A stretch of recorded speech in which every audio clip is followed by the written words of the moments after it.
Here we're going to find an area under a curve. I'll pause while you read the problem.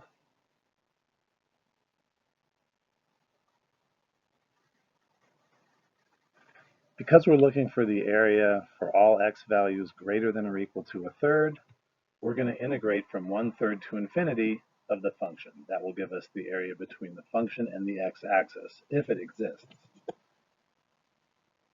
As we know, taking an indefinite integral with an infinite upper limit, we replace that upper limit with a letter. Here I chose b, and we let b go to infinity.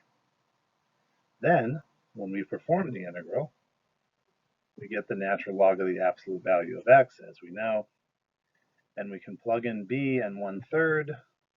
B is going to be a positive number because we're imagining b going to infinity, so the absolute value of b is b.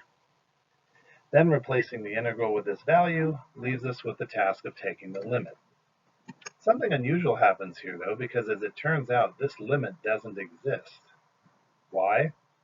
Because the limit as b goes to infinity of the natural log of b doesn't exist. It doesn't exist in the infinite sense.